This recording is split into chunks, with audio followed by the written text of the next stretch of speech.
नमस्कार, 20 मिनट 20 खबर में आपका स्वागत है। इस बुलेटिन में हम आपको प्रदेश से लेकर देश के अलग अलग हिस्सों की खबर दिखाएंगे। साथ ही आपको ये भी बताएंगे कि दुनिया भर में क्या कुछ चल रहा है। तो चलिए शुरू करते हैं 20 मिनट में 20 खबरों का सिलसिला।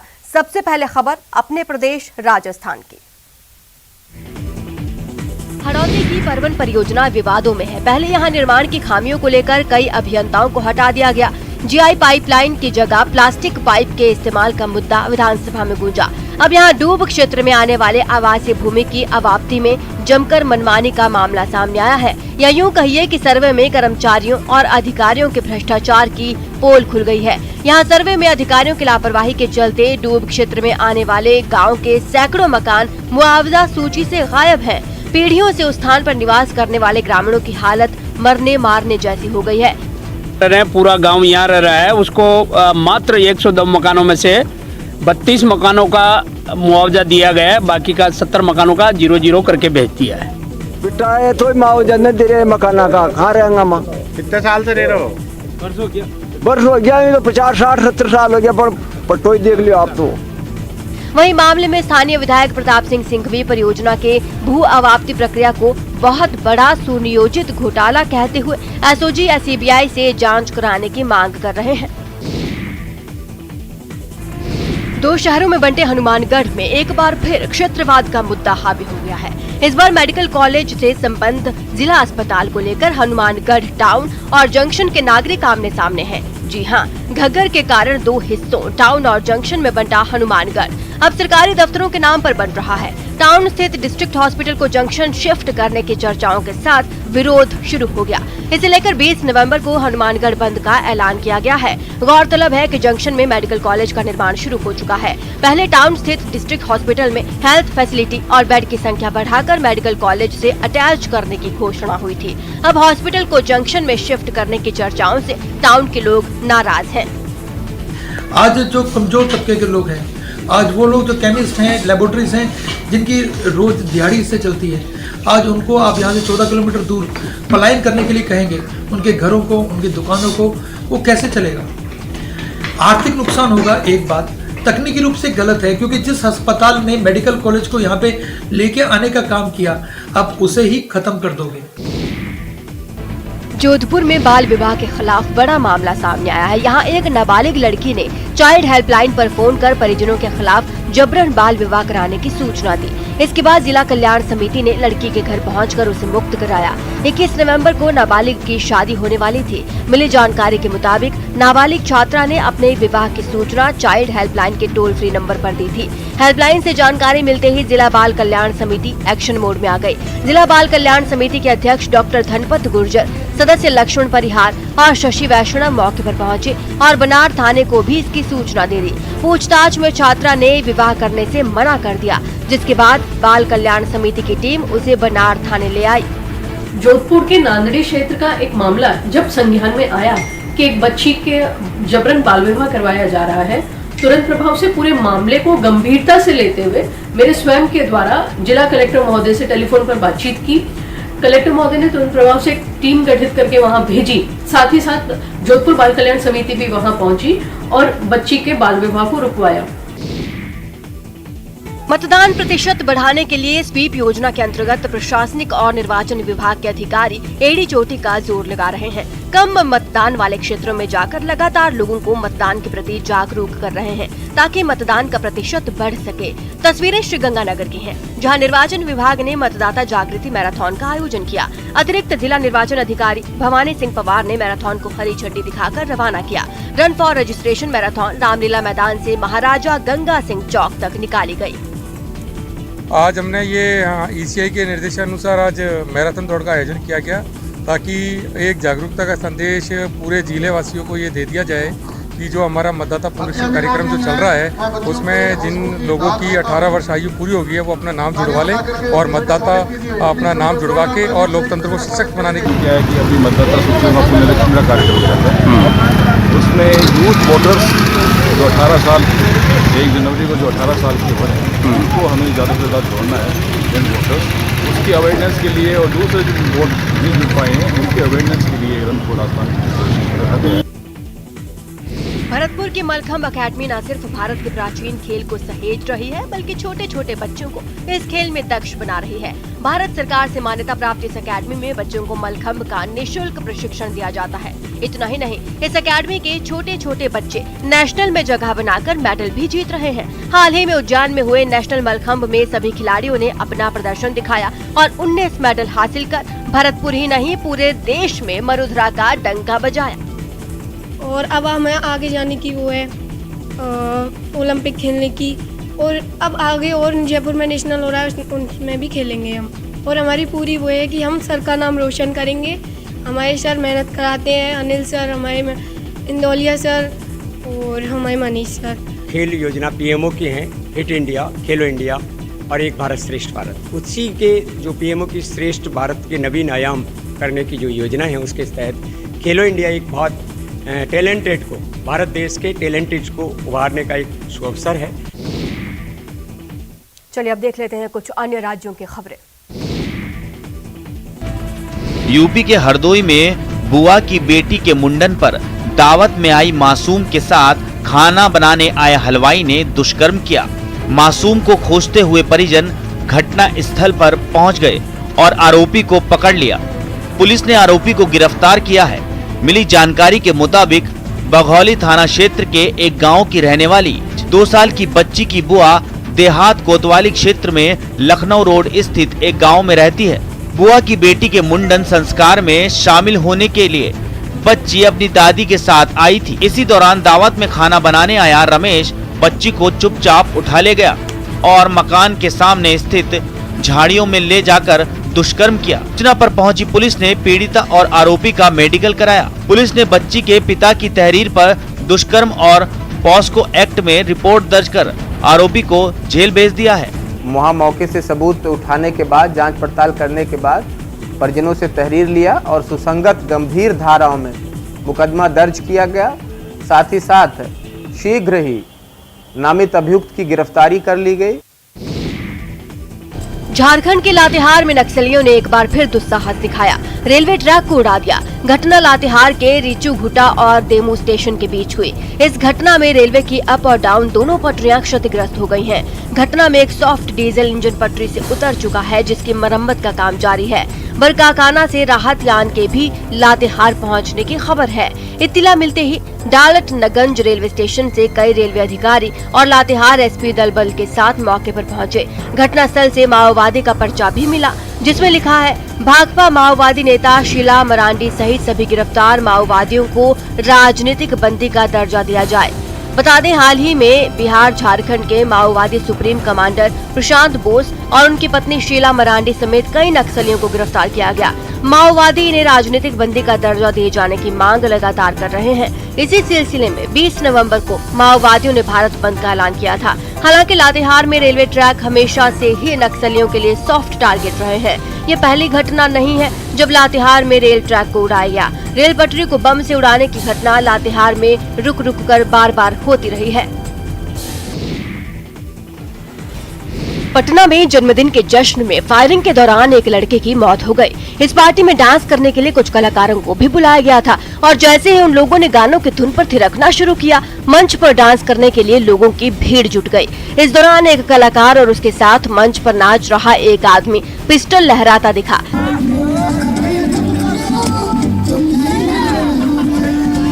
बताया गया कि जब इस पार्टी में मौजूद लोग डांस का मजा ले रहे थे, तभी किसी ने वहां फायरिंग कर दी और पिस्टल से निकली गोली सीधे विक्की नाम के इस लड़के को लगी। इसके बाद कुछ लोग उसे अस्पताल लेकर भागे, लेकिन वहां पहुंचने से पहले ही उसने दम तोड़ दिया। इस खबर के फैलते ही इलाके में कोहराम मच गया और मारे गए लड़के के परिवार वालों का रो रो कर बुरा हाल हो गया। घटना के बाद जन्मदिन की पार्टी देने वाला और गोली चलाने वाला सभी वहाँ से फरार हो गए।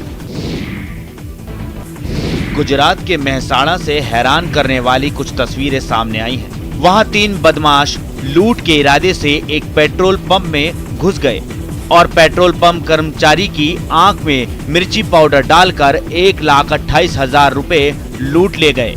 लूट का सीसीटीवी फुटेज भी सामने आया है, जिसमें साफ दिखा कि पेट्रोल पंप पर 3 बदमाश ग्राहक बनकर पहुंचे। उनमें एक पैसे देने के बहाने जैसे ही आगे बढ़ा, उसने पेट्रोल पंप कर्मचारी की आंख में मिर्ची का पाउडर डाल दिया। मिर्ची पाउडर डलते ही पेट्रोल पंप कर्मचारी को कुछ भी दिखना बंद हो गया। इस बीच तीनों बदमाश पेट्रोल पंप में अंदर की तरफ भागे। जिस कमरे में कैश रखा था उसे पेट्रोल पंप पर मौजूद कुछ दूसरे कर्मचारियों ने अंदर से बंद कर दिया, क्योंकि बाहर की तरफ शीशा लगा था। तो उसे तोड़ने के लिए एक बदमाश ने हाथ में बड़ा सा पत्थर उठा लिया, जिससे उसे तोड़ भी दिया गया। लेकिन पेट्रोल पंप कर्मचारियों ने लगातार उनका विरोध किया। वो बदमाश भी उन पर हमलावर हो गए। बाद में वो कमरे में घुसे और वहां रखी रकम लेकर फरार हो गए। बताया गया कि वो लोग 1,28,000 रुपए लूट कर भागे हैं। उत्तर प्रदेश सरकार के लाख दावों के बावजूद सरकारी अधिकारी भ्रष्टाचार करने में पीछे नहीं रह रहे। इटावा में यूपी सड़क परिवहन निगम के एक टीआई के रिश्वत लेने का वीडियो सामने आने के बाद परिवहन विभाग में हड़कंप मचा हुआ है। वैसे न्यूज 18 इस वायरल वीडियो की पुष्टि नहीं करता, लेकिन इटावा डिपो की रोडवेज के RM VP अग्रवाल खुद ही इसकी पुष्टि करते हुए कहते हैं कि वायरल वीडियो में रोडवेज के TI महेश चंद्र हैं। वीडियो में कंडक्टर ये कहते हुए साफ सुना जा रहा है कि अभी गोरखपुर तक जाना है और टीमें भी मिलेंगी। तो उसके जवाब में TI महेश चंद्र कहते हुए सुनाई दे रहे हैं कि हम कभी कभी आते हैं, या तो 100 ले ले या 100 दे दे, या तो 100 ले ले या 100 दे। बंदरबाट का ये वीडियो बस में बैठे एक व्यक्ति ने अपने मोबाइल में कैद कर लिया। जब इस मामले पर इटावा रोडवेज डिपो के RM VP अग्रवाल से बात की गई तो उन्होंने जांच पड़ताल के बाद एक्शन लेने की बात कही। ये अभी जो वीडियो है अभी आपके किसी मेंबर ने मुझे दिया है, इसका संज्ञान लेकर उस पर कार्रवाई की जाएगी।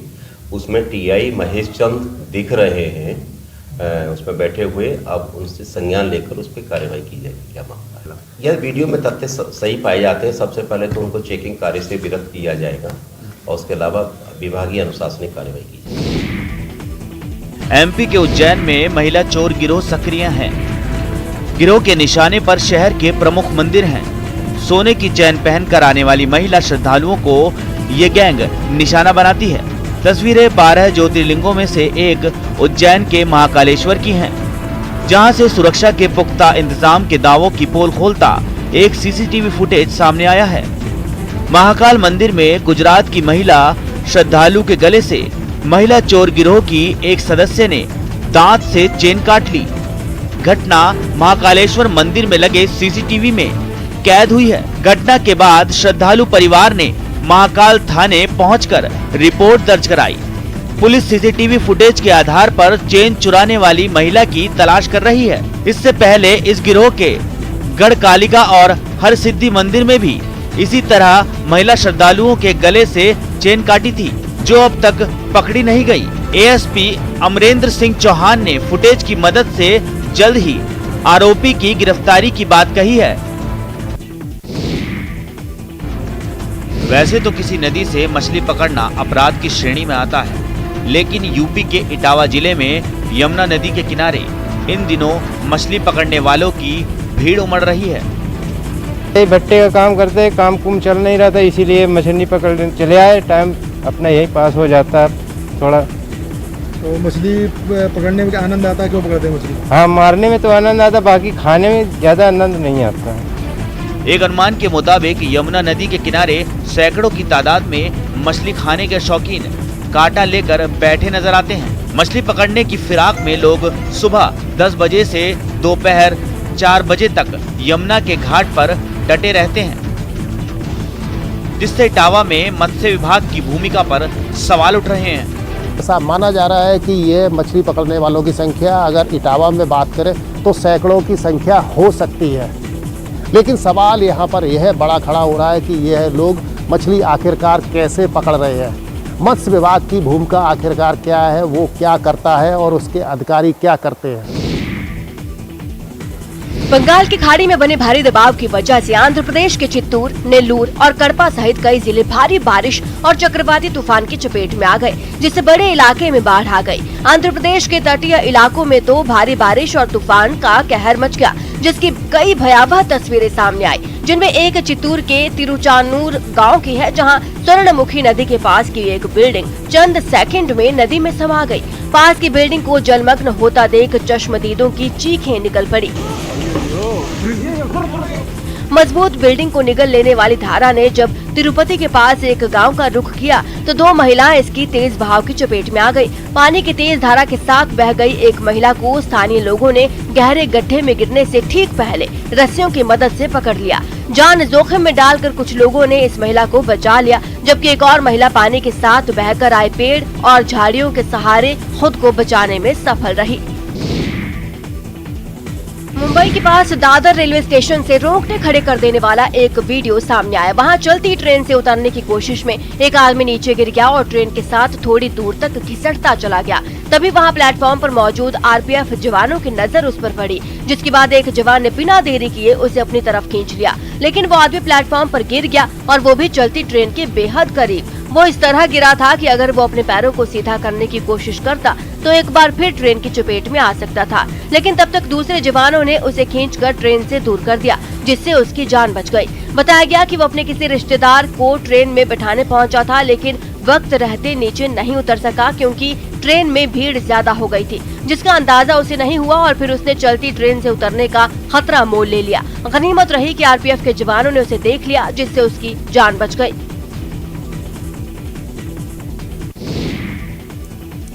एमपी के खरगोन जिले की पवित्र और ऐतिहासिक नगरी महेश्वर में 1 वर्ष बाद उत्सवी माहौल में 28वें निमाड़ उत्सव का आगाज हुआ। प्रदेश के पर्यटन मंत्री उषा ठाकुर ने दीप जलाकर उत्सव का शुभारंभ किया।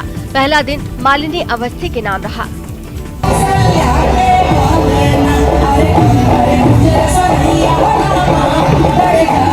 मालिनी ने सुरों का जादू बिखेरकर जनता को मंत्रमुग्ध कर दिया। मालिनी अवस्थी को लोक गान परंपरा के क्षेत्र में गहरे समर्पण और सुदीर्घ साधना के लिए राष्ट्रीय देवी अहिल्या सम्मान से विभूषित किया गया। मैं तो काशी से हूँ, एक तरह से काशी परंपरा से, तो हमारे यहाँ तो बाबा विश्वनाथ जी का धाम ही देवी अहिल्याबाई के हाथों से हुआ, तो हमारे यहाँ उनको हम देवी जैसा ही मानते हैं। अपने नाम की ही तरह मालिनी अपने संगीत और स्वर से दुनिया भर में अपनी महक फैलाए है। देश की मिट्टी की खुशबू और परंपराओं की महिमा मालिनी के लोक संगीत में सहज प्रतिध्वनित होती है। फिलहाल मालिनी अवस्थी लोक कथाओं और गीतों के लिए बनारस हिंदू विश्वविद्यालय के भारत अध्ययन केंद्र में चेयर प्रोफेसर के रूप में अपनी सेवाएं दे रही हैं। आस्था के दीप देहरी पर सजाओ, विश्वास की घर घर ज्योत जगाओ। देव दिवाली की कार्तिक पूर्णिमा के अवसर पर पवित्र नदियों में श्रद्धालुओं ने स्नान किया और शाम को दीपदान किया। धर्मनगरी उज्जैन में शिप्रा नदी दीपों की रोशनी से नहाई। घाटों पर दियों के उजास फैला और पूर्णिमा के चंद्र की तरह रोशनी बिखेरी। कोरोना की भयावह त्रासदी के बाद ये पहला मौका था जब घाटों पर दीपदान के लिए हजारों लोग पहुँचे। कार्तिक पूर्णिमा पर पर्व स्नान के साथ लोगों ने दीपदान किया। हजारों की संख्या में श्रद्धालु शिप्रा नदी के किनारे राम घाट पर पहुँचे और दीपदान किया। शाम से शुरू हुआ ये सिलसिला देर रात तक चलता रहा। राम घाट के अलावा सिद्धवट, मंगलनाथ और त्रिवेणी घाट पर भी दीपदान किया गया।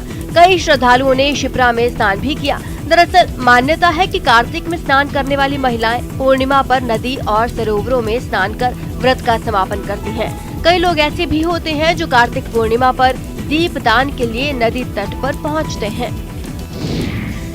यूपी के आगरा में कृष्ण की भक्ति से जुड़ा चौंकाने वाला मामला सामने आया। वहां एक पुजारी ने कृष्ण के बाल रूप लड्डू गोपाल का जिला अस्पताल में इलाज करवाया। मंदिर के पुजारी का दावा है कि पूजा करने के दौरान उनके हाथ से लड्डू गोपाल की मूर्ति गिर गई थी, जिससे उसका हाथ टूट गया। इससे पुजारी इतना दुखी हुआ कि लड्डू गोपाल की मूर्ति को टोकरी में रखकर जिला अस्पताल पहुंच गया और डॉक्टर से उनका इलाज करने की गुहार लगाने लगा। लड्डू गोपाल के लिए पुजारी की भक्ति देखकर वहां कई लोग जुट गए। डॉक्टर ने भी पुजारी के जज्बात का ख्याल रखा और लड्डू गोपाल की मूर्ति को अपने हाथों में लेकर उनका इलाज शुरू कर दिया। मूर्ति का टूटा हाथ वैसे ही जोड़ा गया जैसे किसी इंसान की हड्डी टूटने पर उसे जोड़ा जाता है। यहाँ पट्टी बनवाने आए थे तो हमने पट्टी बांध दी। इलाज के बाद पुजारी ने लड्डू गोपाल की मूर्ति को वापस टोकरी में रखा और पहले की तरह सजा दिया। मूर्ति का इलाज हो जाने के बाद पुजारी ने राहत की सांस ली। बताया जाता है कि लड्डू गोपाल की मूर्ति के इलाज के लिए बाकायदा उनके नाम का पर्चा भी बनवाया गया और इलाज में कोई कसर न रह जाए इस बात का खास ख्याल रखा गया। 2 दिन से कोहरे में कैद चीन को अब तक उसके कब्जे से आजादी नहीं मिली। वहाँ कुछ जगहों पर तो 20 मीटर के बाद आंखों को दिखना बंद हो गया, जिसके बाद वहाँ के एक प्रांत में सबसे खतरनाक मौसम का रेड अलर्ट जारी कर दिया गया। अब तो चीन में हाल ये है कि वहाँ सरकार को कुछ हाईवे तक बंद करने पड़े ताकि गाड़ियाँ हादसे के शिकार न हो। वहाँ कुछ जगहों पर तो 20 मीटर के बाद आंखों को दिखना बंद हो गया, जिसके बाद वहाँ के एक प्रांत में सबसे खतरनाक मौसम का रेड अलर्ट जारी कर दिया गया। अब तो चीन में हाल ये है कि वहाँ सरकार को कुछ हाईवे तक बंद करने पड़े ताकि गाड़ियाँ हादसे का शिकार न हो। पूर्वी चीन के अनहुई प्रांत से जो तस्वीरें आई उनमें कुछ भी नजर नहीं आया, क्योंकि कुछ नहीं मतलब कुछ भी नहीं। बेहद घनी धुंध की चादर ने हर चीज को ढक दिया और सामने किसी भूतहा शहर का नजारा देखने लगा। चीन में अभी सर्दी की शुरुआत ही हुई और अभी से वहाँ कोहरे ने लोगों की आंखों पर पट्टी बांध दी है। इस बार वहाँ मौसम की पहली बर्फबारी भी वक्त से पहले ही हो गई। ऐसे में माना जा रहा है कि इस साल ठंड सभी रिकॉर्ड तोड़ देगी, क्योंकि सर्दी का मौसम मार्च तक चलेगा।